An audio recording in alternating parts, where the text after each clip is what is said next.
Don't do so shallow.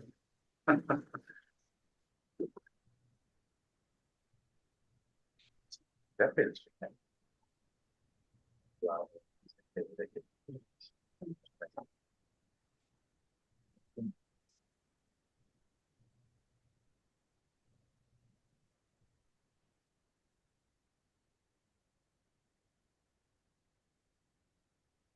What's your name tag, right? Zona. Oh, no, I have it. I just got mixed up. I wasn't 100% sure. Thank you. And this is. Anybody else not have their name tag that needs one? Hey, Maria Lessie. Honey, my meeting is just starting now. What's up? Hey, Mike, you're not on mute. Oh, I'm on the other thing. Hold on. She's calling me here. I gotta figure out how to. Mike, where's our minutes? Whether he's here or not, there was a. Exactly. And yet. Still is. No, the meeting was at midnight tonight. Yeah. Kevin, how many members do we need to have? Mark is rushing from his office right now. He says he's 3 minutes away, and then we'll have quorum. As of Okay. now, we're And do we need to have- one member away. And per our bylaws, we have to have quorum when there's more members than public members, right?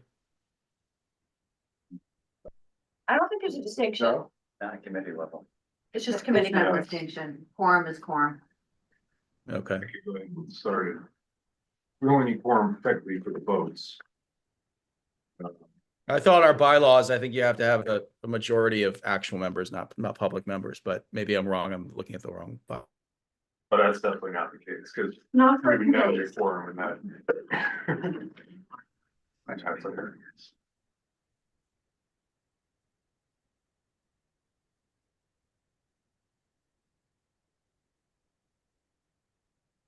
So we don't have quorum until Mark gets here? We can't start? Yeah. I'll go ahead and read the intro part for him, and hopefully he'll walk in right as I finish. Okay, everyone, so this is the Landmarks Committee of Community Board 5 in Manhattan. My name is Kevin Frizz. I'm the vice chair of committee, sitting hopefully just for the moment and for Mark Hirschberg. We have two items on our agenda tonight, 122 Fifth Avenue, and followed by 37 East 18th Street. Many of you are familiar with the format of our meetings, but just to be sure, the procedures are as follows. After an introduction, each applicant will give a full and uninterrupted presentation. Following the presentation, we will take questions from members of the committee. Once questions from the committee conclude, I'll open up the floor to members of the public who have an opportunity to ask questions and make comments about the application. Those who wish to speak should use the raise hand function on Zoom. Once the public comment and question session concludes, we'll move on to business session. As a reminder, during business session, only members of the committee are allowed to discuss the matter. Following the discussion, we'll make a motion which we take into the vote of the committee, and the vote and resolution put forth by the committee will be presented for a vote to the full CB5 board, which will then become the official position of Community Board 5 and forwarded to the Landmarks Preservation Committee. The next full board meeting is Thursday, March 13th, I believe. Yes. Applicants are not required to attend, but you all are more than welcome. You'll get the opportunity to speak on your behalf for 2 minutes and during the public session if you wish, but not required. Usually we only get people appear to the public session to comment if their issue is controversial somehow. So we'll see how this goes, but if it's relatively straightforward, then there wouldn't necessarily be a need for you to attend that full board meeting.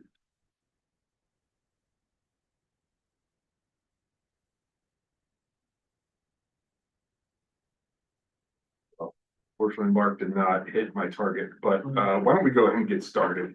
You guys can do a little your introduction of who you are and what the proposal is and your ultimate.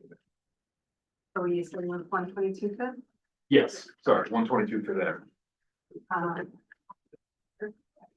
Both ways. Good evening. My name is Sarah Scher. I'm from Higgins Space Bars and Partners. We are the historic preservation consultants for the altar, who's moving into a space at 122 Fifth Avenue on the 17th Street side of the building. I'm joined this evening with Enrique De Castro and Shiva Jafari, who are from the altar, and we'll just give a brief intro on what their business is. Well, good evening, everyone. My name is Enrique. I'm one of the co-founders of The Altar.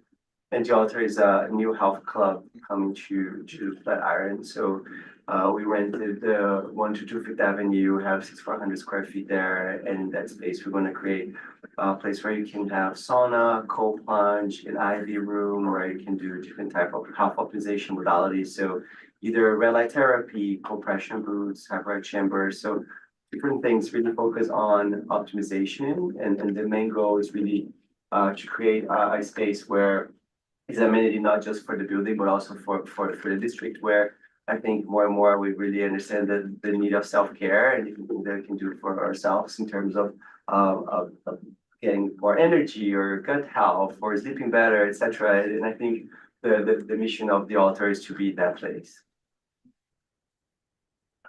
Thank you. So 122 Fifth Avenue is a 10-story store and loft building located in the Ladies Mile Historic District. It was completed in 1900. It is T-shaped in plan, which you can see in this Sanborn map on the right. It has frontages on Fifth Avenue, West 17th Street, and West 18th Street. The proposal before you this evening is for the 17th Street side, which is highlighted in red and is related to these 3 bays right here. So a former freight and service entry here, and then 1 storefront entrance here. Here is a circa 1918 photo of the building. This is our best historic documentation of the West 17th Street side. So here you can see the Fifth Avenue portion of the building highlighted in red, and then the 17th Street portion of the building. Our area of work is highlighted in blue, and zooming in, you can see again this freight and service area, and then the store here as well.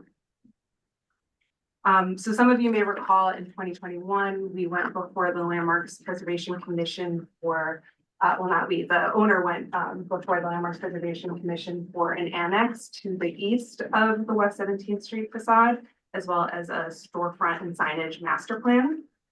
On the bottom left, you can see our area of work, which again is these 2 freight doors and this double door here. At the time, there was an elevator shaft behind this opening, so it wasn't anticipated that there would be a storefront use at this area. So it wasn't included in the storefront master plan. So that's why we're here before you today, separate from the storefront master plan, to activate this space as a retail tenant space. You can see the West 18th Street side as well has the same configuration as West 17th Street, with a projecting historic storefront, this planar door infill, and then the freight entry. The freight entry on West 18th Street will be maintained. The freight entry will remain the same. As part of this 2021 project, all of the infill was replaced, so there is no historic infill in these locations. However, the cast iron, historic cast iron survives at this pier and at these spandrels in between the transom and the door infill. So just zooming in on this area to show the historic condition on the left, which you saw, pre-work condition at the center, and the existing condition at the right. So you can see at the time of the project, the infill had already been heavily altered and a lot of it removed. And so the project ended up replacing the infill that was there with new aluminum and glass infill. Zooming in, so the storefront door here has a cast iron frame that you can sort of see in this image that goes up the left and around the top. It is missing on the right side of the door, and part of this project will be recreating that cast iron frame so that it continues down and makes this opening. This will be a new storefront window. The way the slope is on West 17th Street, it goes down as you go west or to the left. So in order for this entrance to be accessible, you would need a ramp. In order to make this as sort of a minimal intervention as possible, the new door to the altar will be in this bay, because this bay has a Siamese connection existing in it. So this will be the door, this will be a shop front, and then this will be a shop front. And here's that proposal. So the new infill will be a simple metal and glass door into your shop front that will exist within the historic cast iron framing. The missing cast iron framing will be recreated on the right side of this opening. There will also be a new sign installed at this limestone pier that's in the center of these two bays. As you can see, the limestone pier is currently coated halfway up. So even though limestone is very easy to patch because it's often patched throughout historic preservation projects in the city and across the country, it will be, if for some reason the sign were to be removed in the future, it would be that much easier to cover up any potential patches due to the coating at the base of the building.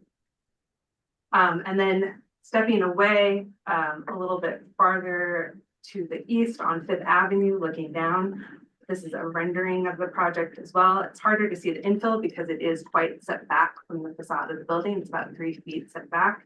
And part of that setback is the reason we're proposing a projecting banner sign. And you can see in this rendering here how diminutive the sign appears in the context of this very monumental architecture. So here is the existing elevation. Once again, all new infill that was replaced as part of the 2021 project. And then the proposal to create an active storefront system in these bays, including a door and then 2 shop windows, keeping all of the existing cast iron and then recreating the missing cast iron piece on the right side of this storefront window. And then the sign that is attached to flat masonry in this pier in between these 2 bays. And there's 4 attachment points for the banner sign, and this is so that the framing can be as minimal as possible, and just to have a light appearance on the building. And that sign is seen in section here, looking towards the east. The armature will be a stainless steel finish and will be projecting out 6 feet from the facade. And it'll be a fabric banner. And this is just a section through the infill, again, showing that setback from the base of the facade to the storefront system, showing that the existing cast iron will be maintained and that the infill will be in the same plane that it currently is in. Here's a detail showing the recreated cast iron framing on the right side of the door infill that I had mentioned and how that will relate to the new storefront infill and that particular bay. And then a plan section, just showing this is the width of the new retail space. The windows are meant to give more light. It's quite a deep retail space. So that's why we're showing glazed openings to allow light in. There'll also be a retail aspect on the ground floor that requires some street presence, existing on the bottom, proposed on the top. Again, that door is being moved because of the slope on West 17th Street, and we need to have a ramp here if that were going to be an entrance. So as you know, Ladies Mile Historic District has historically had store and loft buildings, and those loft buildings had light manufacturing on the upper floors, which required a lot of loading bays for the supplies to go in and out. So there are lots of loading bays on the side streets of Ladies Mile Historic District. Over time, that use has changed, so we see the transformation of loading bays into more contemporary metal and glass infill for new uses. So these are examples of modifications to loading bays to contemporary infill that Landmarks has approved over the past few years. Additionally, banner signs are part of the character of Ladies Mile Historic District. These are 3 Landmarks approvals that are within close proximity to our project. And then we also just included a photo along Broadway looking north that just shows, proliferation of banner signs that have occurred pre-designation, historically throughout Ladies Mile, just emphasizing how important this has been to the commercial character of the district and how it will be a real important feature for the new the altar location at 122 Code. With that, I'm happy to answer any questions.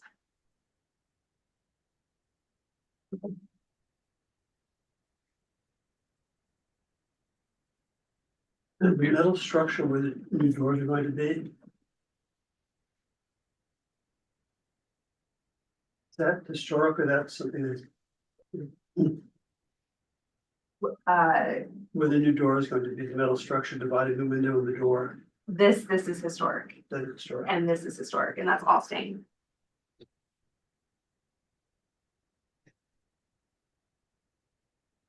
Is there any lighting at all on the banner? No lighting on it. Is there any lighting at all on the newer facade reconfiguration? No. Thank you.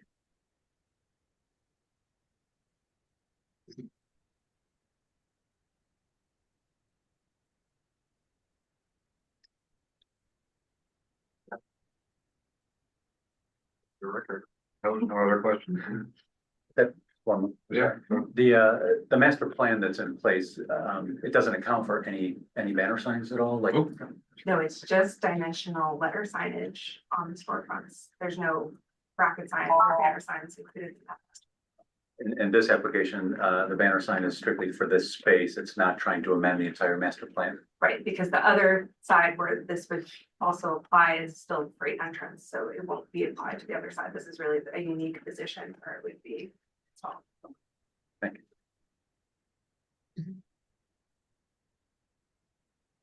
So the banner itself extends out 6 feet. Yes.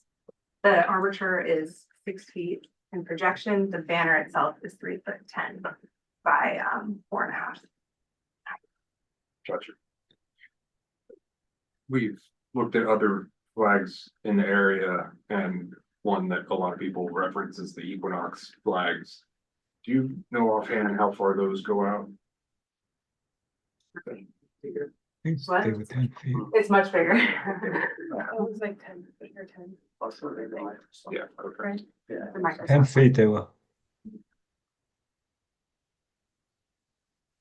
There are flagpoles on Fifth Avenue for Microsoft, which, yeah, those are sort of building identification flags. Any other questions, committee? I just have one. Yeah, Sorry, go sorry if I missed this, but which is the accessible door? Is it the one on the right-hand side of the pair of double doors? So this new door will be accessible. It can be easily made at grade. This infill is currently a door, but it is not accessible. Mhm. And the only way to make it accessible is with the installation of a ramp. Okay, follow-up question, the signage on above the doors, is that illuminated? Which signage? There's no Detail illuminated one, sign. 17th Street storefront. Sheet 8. I know. Yeah, You might be speaking of the retail store next door. Oh, which are halo lit. The Yeah. approved signage on the, as part of the master plan is halo lit signage, but this signage is not illuminated in any way. There's just decals on the window and the door, and then is being handled at staff level, and then the banner sign, won't be externally lit. Maybe yours is slightly more current than ours. Is it an elevation or is it a? An elevation, page 8. Existing master plan, it says signage on the canopy above the double doors on 17th Street Did I storefront. move this? Yeah, so that's Yes. the. Yeah, So this is the approved signage for a separate retail space, and that is halo lit signage. okay. And are you planning to put your sign in halo lit? No. This tenant space is just from here to here. This is a Okay. separate tenant space. Has nothing to do with Yeah, it. and Okay. so we don't, there's no dimensional letters for this space. Thank you. Yeah, so I love that you guys are doing the cast iron, and bringing that around. The other two doors then, so if you could just revisit, it's kind of a lot. They're going to look like the historic fabric, they're gonna look like those doors, they're just becoming doors, or? No, the doors that exist were recreated to look like the historic. There are non-operational, just metal doors that were created to look like the historic. Because this is becoming a retail space, they're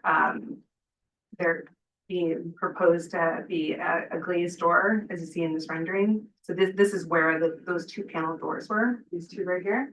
And so this would be a glazed door with a metal surround that matches the surrounding cast iron infill. And then this shop front window also with the same detailing. And the idea with this is to be, you know, a simple, quiet infill to not detract from what's historic. And we're not removing anything historic, those are new doors. But yeah, that's the Make idea. you is to feel bring like light. it mirrors the overall contextual look of the building. Right, yeah, and it doesn't just detract from it, because there's a lot of rich historic detail here, and we're not Yes. removing any of it. We Right. want it to shine, but also have a retail presence in these particular bays. Mhm.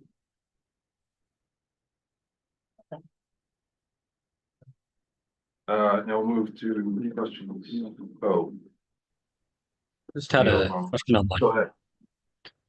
When the banner is mounted on the limestone, how is that mounted and how far, if it's like being put in, how far into the stone does it go?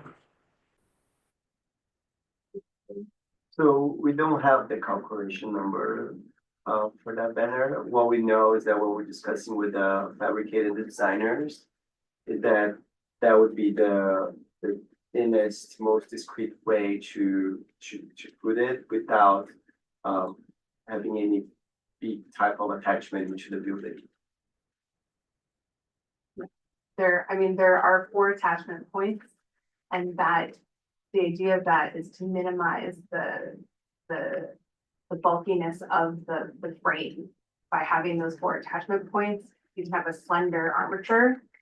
It's also flat masonry, it's not tooled, and it is coated, so any patching in the future that might be necessary can also be coated.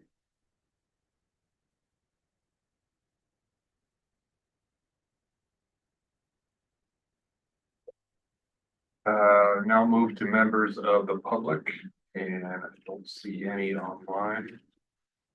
The room. Okay, so move to business session.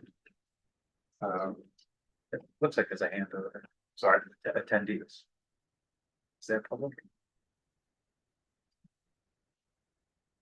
Oh, yep. Michael Reef.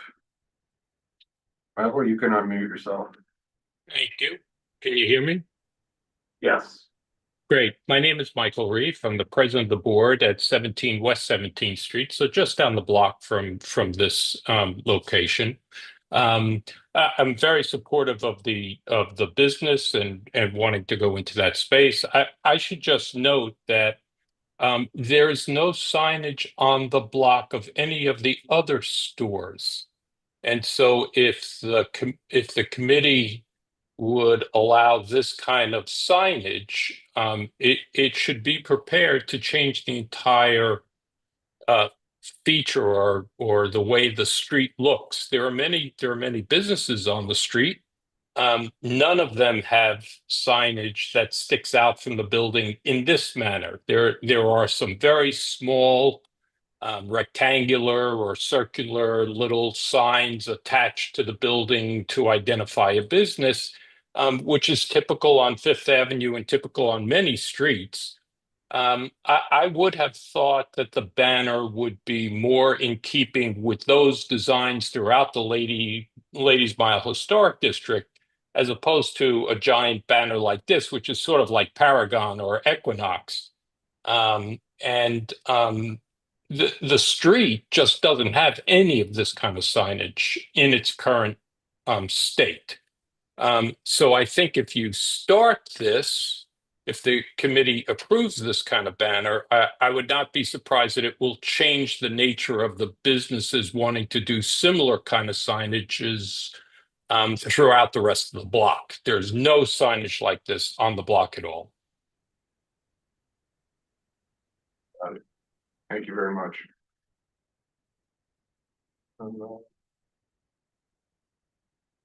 No other requests from the public. Anyone in the room? No. Okay, so we'll move to business session now. Comments, first thoughts? Peter? So again, I would agree, we should all be supportive of businesses like this, which is wonderful. I think the sign is a problem. I can understand the need for a sign because I know that spot quite well. Because where the entrances is quite set back from the pilasters that come out from the building, so it is very hard to see. And I would think that these folks would be better advised to do something more hugging into the building and perhaps mount it off of the glass so that you're not going into any historic fabric at all. I'm sure LPC will have very specific comments about that, but knowing this neighborhood very well, knowing the issues of this very well, if I were going in to want to do something here to make my business, which has a recessed facade visible, I would do something much more discreet, narrower, taller, and hugging the building. And you obviously can't go into the historic fabric, but you can hang a pole, you could probably go in as a hanging pole from the glass, which I think would have a much easier time getting by. Also, one of the most beautiful things on this block, there are a few of these vitrine windows, and this one, which has been beautifully restored by the owners of 122 Fifth Avenue. They did a great job with curved glass, gorgeous. The sign, as it's proposed, will block that quite a bit, which I think would be very disturbing to a lot of people. Got it, good thoughts. What's that? Oh, go ahead. I was just gonna concur with Peter and say that, we are excited about this business. It sounds amazing and I'm absolutely coming when you open. But, I don't know that I would agree that banner signs are characteristic of this historic district. I'm not sure. And I do think that the, setting a precedent, and I like how this gentleman spoke as a resident. I wish we had more people call like this gentleman did. That's our job here. As much as we applaud and are excited about you guys coming, I think that this has to be tempered back because it really will lose. Not only this vantage, this viewpoint, which you saw, and I've walked around the neighborhood recently. It'll also set a precedent and we're just gonna, if we say yes to this and all the things, the changes you're making to the building and your stewardship of making sure that it maintains its historic. We are not supposed to damage the exterior. The banner side, it's a historic building that is, it's just clear the damage, cannot be installed through the historic, I know everyone says we can go back and we can patch it. I'm not sure, you guys are the experts, but I think that with regards to what Peter said, I would have to say I agree. In terms of, With some kind of compromise would be important. in terms of also banners in the neighborhood, there's a big difference between the avenues and the side streets. Yes. And while the avenues, there is a tradition of banners. Not the side streets, there no. isn't so much, and certainly there isn't right here. Right. Gotcha. I'm a little confused because there is some precedence of 2 banners on West 18th Street. And I agree, there's a distinction between Fifth Avenue and the side streets, but on page 7, they do show a precedent of 4 similar banners. And 2 of those are on 18th Street. So I'm not sure if we're saying there is a precedent or there isn't a precedent, but these 2 photos are very similar to what they're proposing. So I think there already is a precedent. And I think we're all on the same page. I guess we would be contributing to that if this were to be approved. And I have the same, I'm torn. It's hard to get retail mid-block from the avenue. You need something to draw people down there. So I don't know, I'm just a little bit torn, and I also very much appreciate the neighborhood resident coming and weighing in. I think that's great. And I want to respect his opinion. I'm a little torn on this. I think everything else is appropriate. Yeah. And I appreciate very much. Yeah. Separate from the banner, does anyone have any issues with anything else? Beautifully done. No. Yeah. No. Does anyone want to speak if they're okay with the banner? I'm fine with the banner. I'm following. There's precedent, on the streets, so I'm fine with it. Yeah, and also it's further down on the block towards 6th, but it looks like there's 2 banners on 17th Street for a Japanese restaurant and maybe a salon that just looking on Google Maps right now. more towards the middle of the block.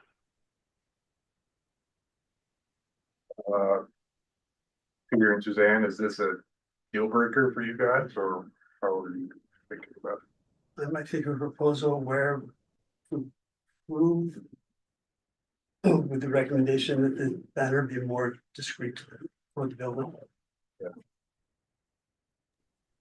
No, I won't vote for that. I mean, these guys they have a business, they have a right to have a business here. There's precedent for these banners of this size. We should approve this. That's my view. Thank you. Just a question for the applicant, talking out of turn for a second. Would it even be possible to, adjust the size of the banner? Well, I think we're open to also try to find a mid ground here that make everyone feel comfortable, because we're newcomer to that district and we really understand the beauty of that and being in that district and having that such a like iconic type of building, it really is important for us. So we're open to try to find a mid ground, but it's important to mention that not only throughout the street there are other banners, but also we have a very tiny storefront next to Bori, which I don't think we could see here, but my neighbor to the other side, I think they have 5 massive windows. And then you go to the other side, you have this very beautiful, as you mentioned, which I totally agree, actually wanted to rent that space. But the place next to it is just basically double my size, sticking out with a halo signage on it. So it just feels that if you look in the context of it, I'm already very small guy there. And I would love, if it's possible, to create that presence, because the extra that you're paying to be in this district is because of the people walking down Fifth Avenue. That's the reason why I want to be there, because you have all of these people moving around and having all of this upgrade into the building and not being able to be seen from the street, I think is a missed opportunity. So I would love to bring everyone the possibility to allow us to have something like this, which definitely is not as Equinox is. It is already a smaller version of what we can see around. But again, open to find a middle ground, but I'll be very helpful. It'd be helpful if you could find something. Gotcha. Thank you. Sorry. So a lot of the flags, I mean, we've been talking, whether it's Equinox or whatnot, a lot of the banners are actually on flag poles. Flag poles were very different purpose when they originally came about. That's what we see on a lot of the avenues on Broadway. Walking around the neighborhood today, looking at some of the things that look more like a loose banner hanging down, they also look like they've been there for a few decades, which could have been pre-designation as well. Some of the ones they look tattered, they're funny mechanisms attached to buildings and whatnot. Typically in historic districts, what we've seen LPC do is they approve blade signs, which are much smaller, and they basically do exactly what they're looking for. They give visibility to people walking on the sidewalk, people that are looking down from the avenue. We typically see blade signs that are stationary and that are smaller. I wonder if that's something the applicant would consider.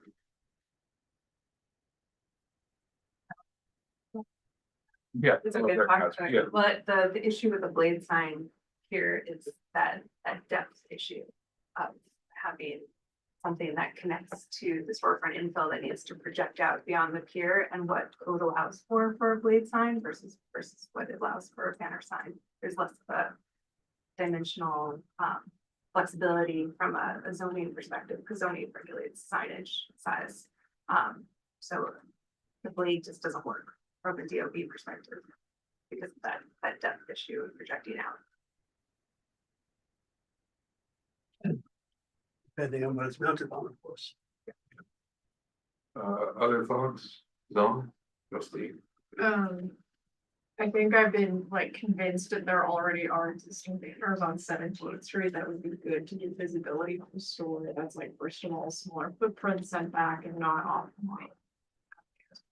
So I'm supportive of the application. Me too. John, I'll give you last shot. You got anything? I'm torn, but actually Peter's convinced me to vote for it. even though, because he said, he didn't say deny unless, he said, let's do it with the recommendation. So I'm fine, either let's do it or do it with the with whatever recommendation we want. So, you know, a different, Yeah, flag would be more appropriate. I'm getting the sense that just a straight approval might pass. So I'm gonna go ahead and make a motion for that. Second. So we'll put that to a vote.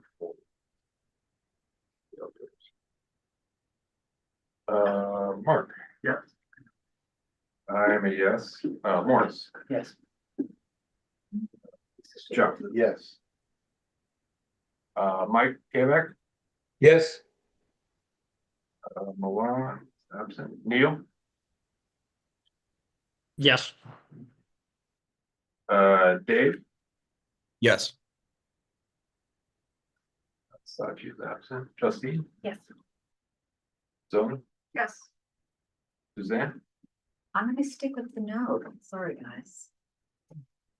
Karen? Yes. Or is it out? Peter? No. And Tony? No. Okay, motion passes. Thank you very much. Congratulations. Thank you so much. Good luck. Thank you very much. I look forward to trying your facilities. Yeah. Stop. What's the name of it again? The The altar, The yeah. ALT. You guys should come. We jumped to. And we'll obviously be able to find you. Yeah. Yes. This is for our first edition. Yeah, first time with the parents. Thank you so much. Thank you. Really appreciate it. With that.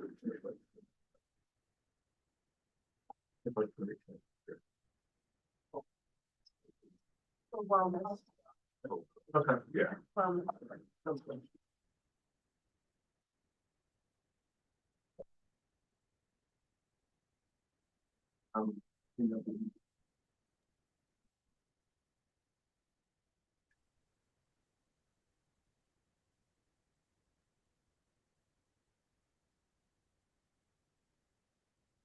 All right, I'll take it over here. So the next application is from 37 East 18th Street.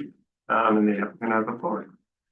Hello, thanks for having us. I'm Todd Poisson, I'm partner at BKSK Architects. With me is Dylan Desiante, who will be doing the boarding the PM, and Jackson Adams from my office as well. We are at 37 East 18th Street, representing the Czar Property Group. Jonathan Czar is with us in the back. The building is located on the eastern edge of the Ladies Mile District, as shown in the red rectangle here, between Broadway and Park Avenue South. The building was built for Mr. Eli in 1896, 1897, designed by Mortimer Merritt. It's a 10-story classic store and loft building, characteristic of the later development phase of the Ladies Mile District. Today we are, I think we could, worth mentioning maybe the lot line walls are built with American Bond red brick, with header courses every 6 course. The facade is granite. Let's go to the next page. You can see it's tripartite division, tripartite design. The ground floor has a 2-story base, a single transition story, a 6-story body, and a single-story topper with a grand copper cornice. Today we are going to talk about ground floor storefront modifications for an office entity on the lower left door. Window replacement for the facade and throughout the building actually is under a separate application by Adler Windows. An elevator bulkhead vertical extension to reach a new rooftop amenity space for the new office clients. So that's number 4, rooftop addition. And number 5 is the various mechanical adjustments accordingly up on the roof. Next page. First, we'll talk about the ground floor modifications. So in 1896, the ground floor has a cast iron infill. The middle bay, the designation report from 1981 states that only the middle bay is intact. I think more is actually intact. In fact, the cast iron, we are not touching the cast iron infill. whatsoever. I think it does spread to the other wing, to the other two vitrines, left and right of the central bay. We are only going to talk about modifying what's shown here in yellow, the lower left for a new office entry, the entry to the office lobby on the ground floor, leading to the office floors above. Next. On the left is the photograph of the existing condition with infill doors, metal doors, and glass that dates back about 40 years. We are proposing to simply replace the infill between cast iron, again, not touching the cast iron. Replace the double doors with a single wider door and a side light with a raised bottom frame. What we call a mini marquee that's sticking out from the plane of the glass, but does not project past the cast iron storefront, with two standoff letters, numbers indicating the address. The idea of the color, to change the color a little bit from the darker, dark gray black cast iron infill, is to give people coming here a little bit of direction on where to go. The idea is a stained statuary metal of a bronze, a dark bronze tone. Next, or before we go on, actually, underneath that little marquee is a light, a recessed LED light, and a security camera. Next, existing elevation and plan on the left and proposed elevation and plan and section on the right. Showing the marquee, it does not project past the cast iron pilasters. It projects about 19.5 inches from the new storefront plane. This new storefront plane is in the same location as existing. Next, a view of that assembly inserted within the cast iron frame. You could just about make out a air slot on the top of the storefront. The new storefront infill has a proposed horizontal slot to facilitate air to an air handler deep in the lobby ceiling. Next. The rest of the ground floor is staying put and Saks is staying put, so the application is only about that entry bay. So now we can go upstairs to the elevator bulkhead vertical extension. This is the existing roof plan on the left, proposed on the right. You can see a proposed rooftop addition that's nestled between the elevator bulkhead and the existing skylight on the roof. And the existing fire stair. The proposal is to raise the existing elevator bulkhead. The existing elevators do not reach the roof. The bulkhead is about 9 feet tall. We are proposing to raise it 16 additional feet. You can see there is visibility issues. We'll show that, but you'll see that in many pages to come. Otherwise, the roof is proposed to have 2 roof terraces that are seen as an amenity to the offices below, access through the elevators and the fire stair. The existing fire escape on the back of the building remains and is extended 3 feet higher to reach what is proposed to be a raised platform in that back. So the northern part, the back portion of the roof terrace is proposed to be 3 feet above the existing roof. And that is to offer sight lines over down page over the heroic cornice that slopes up a good 70 feet from the existing roof plane. You can see the existing mechanical units on dunnage in the upper left of the plan being relocated and multiplied to the right side of the plan onto dunnage spanning between the 2 bulkheads that exist. The bulkheads are not being modified. There's a future mechanical units on top of the bulkhead to the upper right. Those are shown in the mock-up photographs that come later. That's part of our mock-up even though it's future, not being proposed to be built just yet. Next. So again, here's the elevation now in highlighting, featuring the new proposal on the rooftop as well as the ground floor. The rooftop goes from the existing bulkhead from 10 feet tall to 26 feet tall for additional 16 feet. The rooftop amenity space peaks at 1510 above the existing roof plane. It mimics the skylight, the pyramidal skylight on the roof. It has a bit of a hip roof aspect to it. And the upper right yellow boxes are the new mechanical units in the way back in the future. The new units that straddle the eastern lot line are not in this view, but you'll see them coming up next. This is the west the lot line condition, existing on the left, proposed on the right, with the elevator bulkhead being the big prominent element, obviously.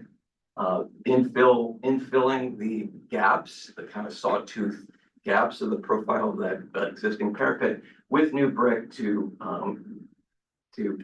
facilitate, accommodate interior space underneath the gabled little rooftop amenity to facilitate access to the fire stair, and then raising the portion on the left to be a parapet for that raised northern terrace. Next. Three-dimensionally, you see the existing condition on the left and the proposed condition on the right, with the raised portion of the terrace in the back and the lower portion of the existing roof on the left of the right axon, the sloped roofs of the proposed rooftop amenity space, and the landscape roof terrace and the larger elevator bulkhead. Next. The stained metal storefront statuary, medium bronze finish shown in sample on the left, and a Belden Kansas brick seen for the rooftop addition, the bulkhead extension. Everything visible from the street is proposed to be this brick that matches closely to the historic brick. And again, we would propose the American bond with a header course every 6 courses to match the historic condition of the lot line walls. That's the light fixture that's embedded in the underside of the marquee and the security camera. It's 4.5 inches tall. Next. So now a slew of pages showing the visibility of this bulkhead, which you can as you can imagine, you can see for great distance down Broadway. But first, just from the east, you do peek the very, very top.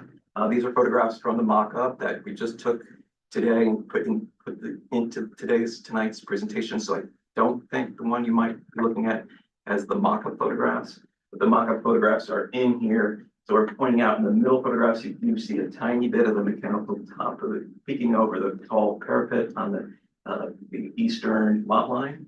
Otherwise, no visible affect yet. Close by the building. Next. As you get closer to Broadway, still no affect just yet. What is visible now is the mock-up support, not the actual mock-up, not the orange netting, but just the support for it. So it kind of matches our rendering that we anticipated so far. Next. As you get farther away, across from Broadway at 18th Street, you do see the bulkhead as anticipated in the middle rendering. It does start to peek out. And then next, from there on in, as we walk down Broadway and keep looking back, you do see it. The bulkhead and the infill to the parapet next to it. The rooftop addition remains invisible until you get into the middle of the park, which you'll see but from great distance. So that's the mock-up on the right, the rendering in the middle of the larger elevator bulkhead. Next. Now we're in the middle of Union Square in the farmer's market, looking through the gap at 17th Street at 31 East 17th through that gap. Looking back up, you do catch a tiny little moment that's pointed out on the lower right there. Next. These now we're marching down down Broadway, down Union Square. We're zooming in. The red dotted box is zoomed in to show. You really have to look hard, but the view, the real view is the upper left, but you do see the enlarged bulkhead. Next. Continuing on, this is now number 2, shown in the dots on the left. So before it was number 1. Now we're going to go, each page is 1, 2, 3, 4. This is 2. The bottom row shows the zoomed in rendering versus zoomed in mock-up. Next. This is number 3, same thing. Number 4 is next, where you do start to see the top of the rooftop amenity space, but the real view is upper left.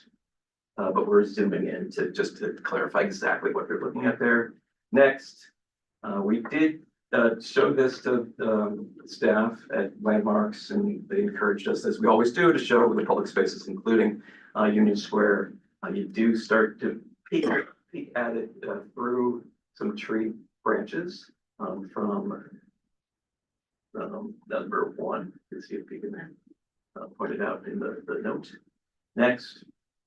So again, the thumbnails on the left remain the same, and then we're just going to march through 1, 2, 3, 4, 5, 6, 7. This is 2 and 3 and 4. Next.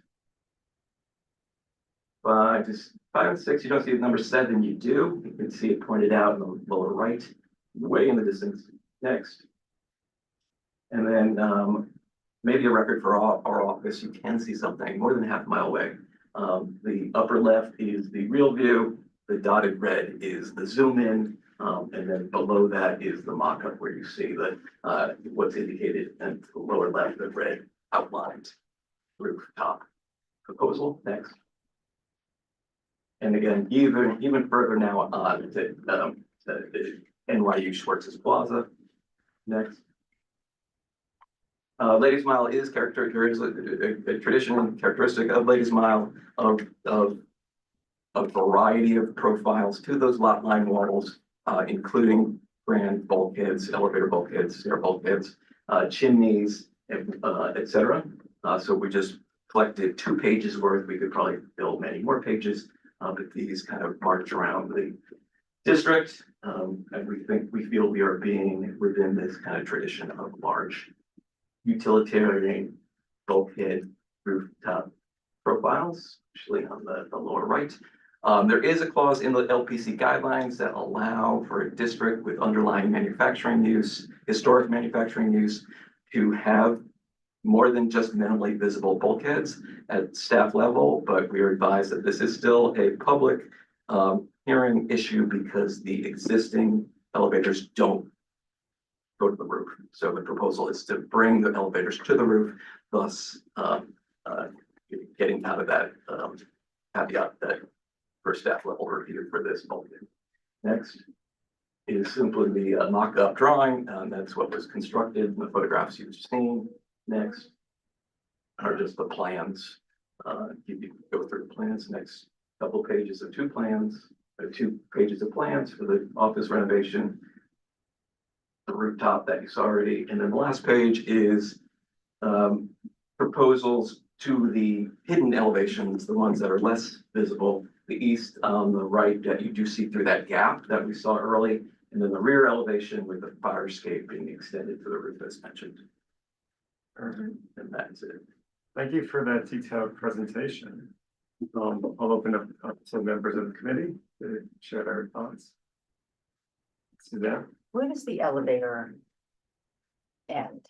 How Currently, close is it to this? the last stop of the elevator is the 10th floor, the top floor, but it doesn't go to the actual roof. So So there's a the bulkhead up there, but for machinery, not for the elevator caps to go up yet. So like, you would have to have an elevator to accomplish this party space. Yes.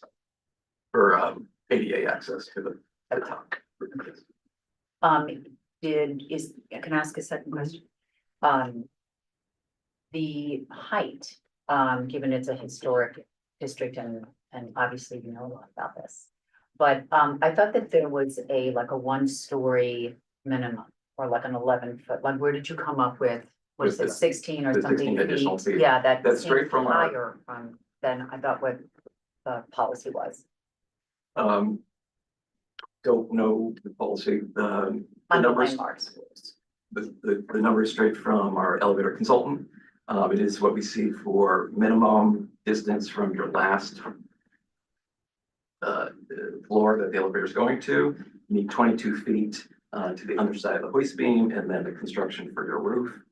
We did give it an extra 8 inches because our roof deck will be on top of the existing roof, and thus that's the 16 feet on top of the existing 10. So for a total of 26 feet. Did it come up that there are maybe some limit to height restrictions, given the fact that it's a historic district and historic building for your purposes? Did that come up? Did you look at that? No, that did not come up. In fact, we did bring it up with Cordarella in our intro call with him, purposely because of that. I was curious about the guideline note that said in the underlying manufacturing historic district that they kind of say, oh, bulkheads did their thing, so they could be more than just minimally visible, but there isn't a number attached to that clause Okay, that I saw or that he mentioned. The four components of your application for LPC, so the windows are not part of The this. windows are That's not staff part of level? it's staff level by Adler Windows. Jonathan just showed me that the communication with them just today, they're finishing their shutdowns. They have talked to Landmarks, not clear with whom, probably assume with Emma Mooney, our staffer. And they're about to submit it to be parallel to this application, but the idea is to be staff level to replace all windows in time. So there's no special windows? There's no special windows, we're replacing them literally as they were historically, Okay, and that they still appear today. and then the rooftop addition, because we talked a lot about the mechanicals, the bulkhead and whatnot. Is the rooftop itself part of this application? The rooftop is, So as far as what you're actually doing, materials and all of that? so from a landmark point of view, the visible surfaces are proposed to be brick. So that's the only part that we're commenting on is what's visible? Well, the rest, it is seen as a brick, box with a hipped roof of, the standing seam metal roof, with the mansard kind of hipped roof aspect, and a brick bulkhead. The rest is, concrete pavers, and planting, What color's the roof? a gray, like a gunmetal gray. I was wondering if you could zoom in on the actual mock-up. I didn't get to look at it in person.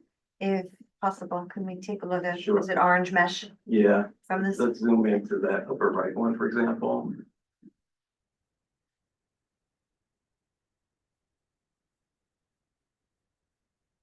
That's the 21 feet elevator overrun. Yeah, for a total of 26 from the 26. existing roof elevation. That would include the curb on top of the bulkhead and everything, like everything they could see.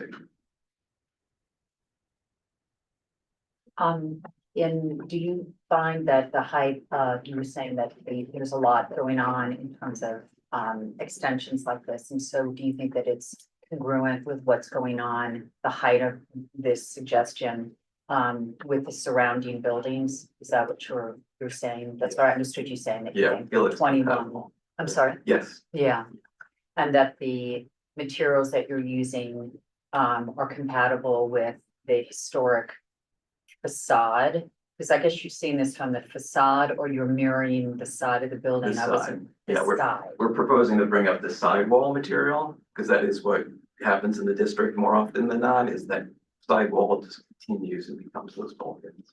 So that American Bond red brick is our side lot line. The facade is granite. We're not proposing granite on the roof. We're proposing the red brick to continue up. Like if you slide over and pan over to the left a little bit, the rendering implies that. And it blocks the water tower, and the water tower is staying. The water towers stay. The one where the arrowhead is in front of, those are upper water towers. So the water towers aren't being blocked. In this Visually, view at you'll least. still be able to see the water towers from all those angles. No, just from this view, you see it. Oh. Then as we march down Broadway, you don't see the brick box will Block it. likely block it, yeah. I think we could, like, for example, go down Broadway a little bit, I'm sure as you turn that angle, it gets tougher to see. Yeah, if you zoom in to the left one, it's a little easier, the rendering lower left, Okay. yeah. Yeah, you could, well, you can see the one on the right and the peak somewhere. It's like, you see those water towers kind of peeking here and there. Will there be a lot of lights? It's a nighttime? No. No, No. okay. Okay, any further questions? Members of the committee? All right, we'll see if there's anyone online. Doesn't look like that. No. All right. So then I guess we'll move to business session. This is only for members of the committee to chat. What do people think of the application? Well, I guess, are there any issues with the application? There's multiple parts. Are there any parts you want to discuss or have issues with?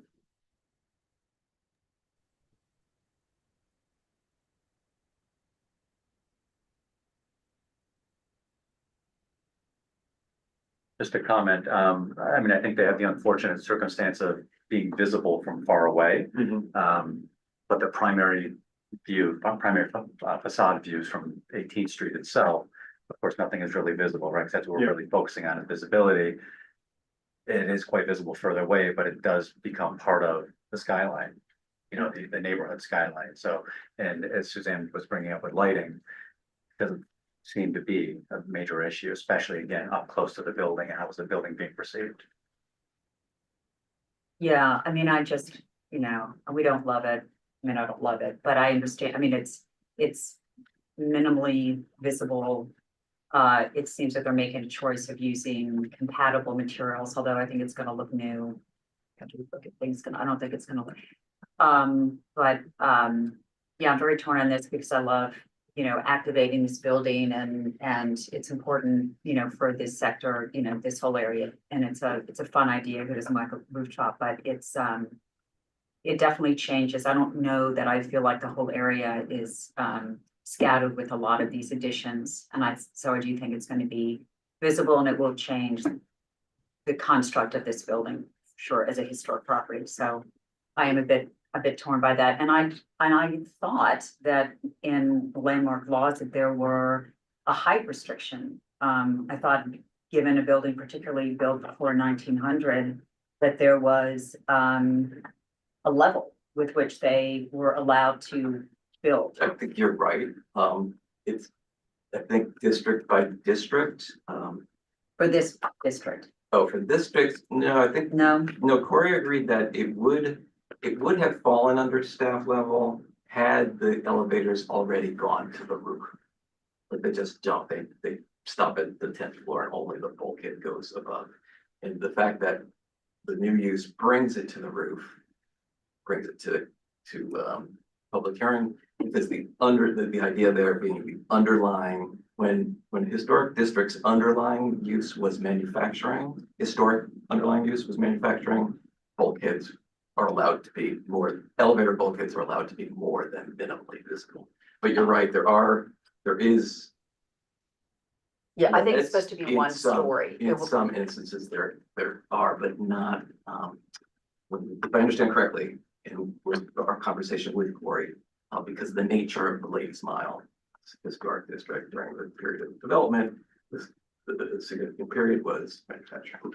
Yeah, I mean, I don't want to be a downer, but that's just something that I thought. And so if that hadn't been looked into, it might be something to look into, you know, but that's all I want to say about that. Well, we can always include in the resolution that it'll apply with all. Codes. Blah, blah, blah. So. Yeah. That can be addressed. So it doesn't seem like there's any issues with this. Well, I have a question. Are we just Sorry. calling out or are we raising our hands here? I've got my hand up. sorry. And I feel like I'm being ignored here just because I'm recovering from my thing. We'll go with you first. You can speak now. Well, thank you very much, Mr. Chairman. I'm just curious that if the activities that are planned for this rooftop are going to be noisy or light or any way affecting the people in the neighboring buildings, what kind of activities are planned? I hate to put John on the spot, but is there an idea? So yeah, it's an office amenity really for people working during the day. To take a break upstairs, rest, relax, phone call, have lunch. Not really any parties planned. We take our business very seriously and we're pretty strict on the type of tenants we admit into our buildings. So they're generally office use or medical use, so I don't see any uses on the roof that would disturb tenants. Sorry, disturb people in the neighborhood, but that's something we will keep in mind to monitor just in case people have other intentions. Okay. So it's not a private space. For the tenants only. It's a private for building, tenants. Okay. But if a tenant wanted to do an evening party, We haven't thought that far ahead yet, but that's I think definitely you should. something to consider. I think you should. I think that's gonna happen a lot. It's something definitely we'll take into consideration. We have other rooftop spaces.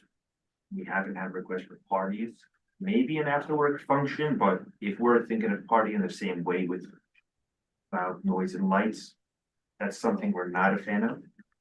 Because it disturbs people in the neighborhood and it is a liability and it's a big Yeah. cleanup that next morning also. So. Okay. John, did you? Yeah, I was, have a well, comment? if We're in business session, so comments. we're in comments, right? Okay, yeah. It's just my understanding that on the landmarks law, we're not really supposed to consider the use of the building unless lighting, I could see, because now that's impacting the environment. Sound, I don't think we've ever really considered that. So if there are bright lights going around, that sort of is an issue, is a landmark issue. But Yeah. technically, we're not supposed to consider. Those other issues are for our city sister committees. Correct. So, And I know it's hard to distinguish those things in people's minds. but the lighting aspect is relevant. I see, Emil, you have your hand raised. Can speak. Yeah, just a comment. I think the rooftop, making that usable is a great addition, and it's a great area and will allow people to enjoy the historic district from a different vantage point. And the bulkhead is a little bit bulky, it's visible, but it's needs to be there in order for people to be able to reach it. So I don't have any problems with this. Hope that I get to go up to the roof at some point. Karen, did you? Okay. Mike covered it. It was along the lines of use. Okay. Thank you. Yeah, just to piggyback on Neil's comment, and similar to what Suzanne was saying, I agree that bulkhead, the elevator extension was a little unfortunate, but given the presence of the water towers that are about the same height, it really sort of,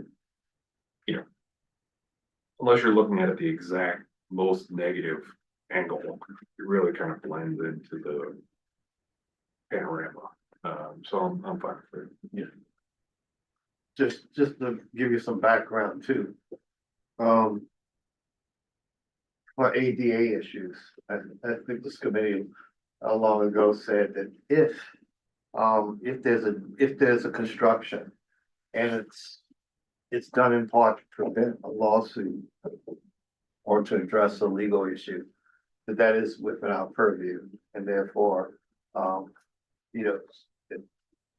if it's needed, then it's acceptable for us to consider that and improve that. It's definitely something that we'll take into consideration. Okay, sounds like everyone's on board here. Does someone want to make a motion? Okay, second. Second. Okay. Take it to a vote. Mark? Say yes. Yes. Morris? Yep. John? Yes. Mike? Gabriel? Yes. Yes. Neil? Yes. David? Yep. Yes. Justine? Yes. Luna? Yes. Suzanne? Yes. Karen? Yes. And Tony? Yes. Motion passes. Thank you very much. Thank you. Thank you. By the way, our full board meeting, so after this, the resolution will go to the full board. It looks like that is scheduled for March 13th. March 13th at 6 p.m.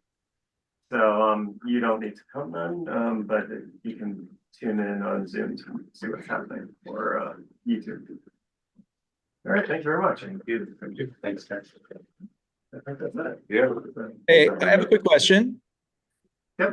Is it, can I, as a, you know, it would be great if maybe, I don't know if the first 10 minutes or the last 10 minutes of every session for us to actually go through the summary of how LPC actually rules on the projects that we send through. I think that'd be helpful for this board to understand kind of what impact we are having on some of these decision making. And I think it'd just be very helpful. To understand, like, you know, we're approving these things, and if LPC is not approving these things, then you know, we should figure out why. I think that's a great suggestion, and we can try to do that for the next meeting. Great. All right. Thanks, guys. All right, perfect. Thank you very much.